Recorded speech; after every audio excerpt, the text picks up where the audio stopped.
question. How many of you have ever shot a bow before? Awesome! Yay, everybody!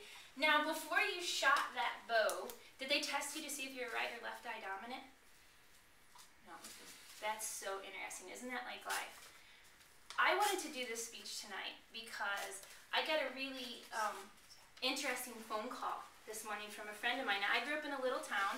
When we went to school from kindergarten to senior year, most of us together, population 4,000, and we were the big town. And Bobby Dickerson gave me a call this morning to tell me that our friend Greta Cluse had suddenly passed away. My age, 38, went in the hospital over the weekend with pneumonia. Mom of 3 kids, and it just was a beautiful reminder that we've got to live every day.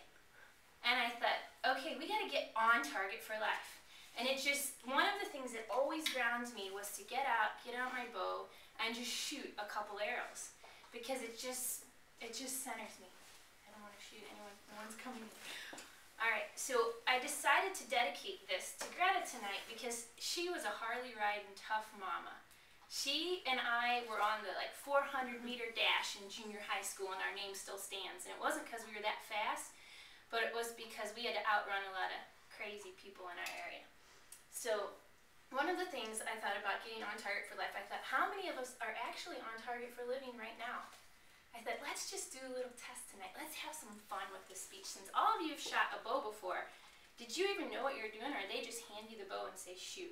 Just raise your hand if they just said shoot and you didn't know. Okay, cool. Did you ever whack your arm when you did it? Awesome. Well, for those of you that don't know this, I used to coach Olympic archery. Now this is just kind of a kid's bow. But with that being said, the very first thing that I would do whenever I was going to introduce somebody to archery was find out if they're left or right eye dominant. This little thing right here can do a lot of damage if you don't know what you're doing. Now this is referred to as a compound bow. We have an idler wheel, we have a cam, your grip, your arrow rest, riser, and what do you think this thing is called? String. You think so? Just a guess. We're loud. Okay, what do you think, Tom? Line for the bow, bow line. Bow line? Very cool. Okay, yeah. Ron, any ideas? Go on, just guess something. I would say string. I would say the same thing. Cool. How about you, Vic? I'm uninspired. I apologize. Maybe it's a set. No. Okay, good. Just throw something out. I put my vote with Tom. Bow line sounds Bow great. line? Okay. We're inventing that thing. That's what we're calling it. Okay. It's a line. Line? All right, bow line. Bow line. Okay. I love you guys. Now this is my fun little experiment. I know when I bring this bow into schools with kindergartners, they all know the answer. And when I get to middle school, nobody knows the answer. And when I get to high school, more people start to know the answer. And then when you get with adults, it's really interesting to see where we level off. The point of me saying that is, what do you have to lose by guessing? So I'm really proud of you guys for throwing it out there. By the way, it's a string. String. It's a string, you know. But did you feel it come up like, oh, I might be wrong? Or, oh, I don't want to guess. Or, oh, any of those things happen for you? Just something to think about, because, right, we're living right now. We're on target for life. So just have fun and just guess a frickin' string or line. This is cool. That's just my thought today. I'm like, I'm ready to play bigger. Pneumonia.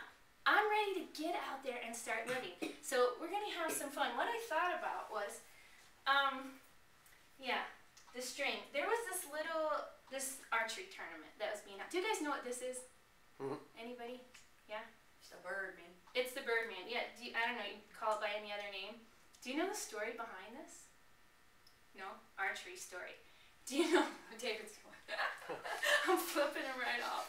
The Battle of Agincourt, the French were fighting the British, right? And the British, I don't know, I used to coach the world champion in Britain.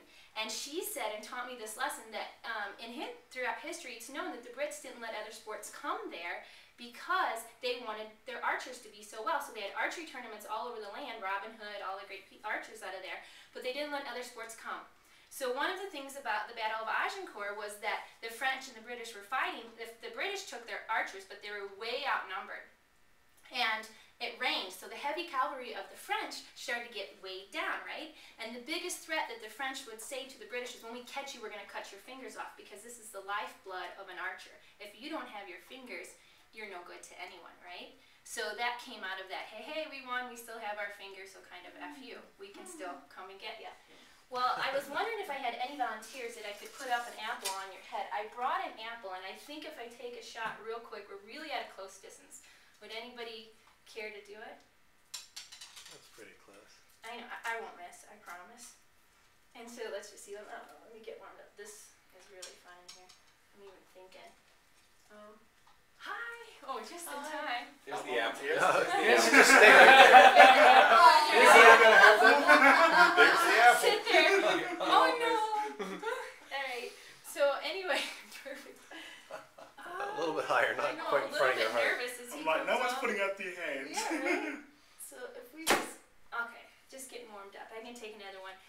It's not as, at 3 feet, we need a lot, like 30 yards. If we were in the Olympic round, we'd be shooting 70 meters for girls and 90 meters for guys, with the arrow arcing at 20 feet and then coming down into the target. As we close this on Target for Life, I want to leave you with this little story about having your attention on your intention, because you're living. What is your intention every day? What is your dream every day? Are you on target for life? Are you on target for gold? Are you salutations and greetings and renewed every single day?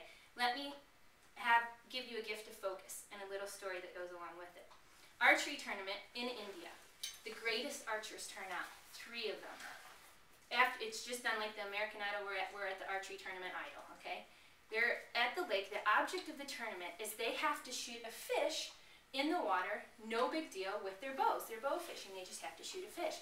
The first archer gets up. He never misses. He's notorious for being on target. He gets up, he draws his bow, and he shoots, and he misses, completely misses. And the audience gasps, what happened? What did you do? And he goes, well, I saw the fish, but then all I could see in the water was the reflections of the trees, and somehow he just disappeared out of the tournament. The second archer gets up, draws his bow back, right? Sees the fish, goes around, shoots his arrow, totally lost. And again, another gasp. What happened? Oh my God, I got lost. I don't know. The clouds reflected, the sun came. I saw him, but then he just disappeared. The third archer gets up, draws his bow back, pulls the arrow out with the fish on the end of the arrow. Shot him right through the eye. The audience goes crazy. The crowd cheers. The judge says, well, what was the secret? He said, I don't know what they were talking about. I didn't see any of the trees. I didn't see the clouds. I didn't see any of that. I only saw the eye of the fish. So wherever your focus is, you will always get the reward. The smaller your intent, the smaller your aim, the attention to your intention to get you on target for life will always get you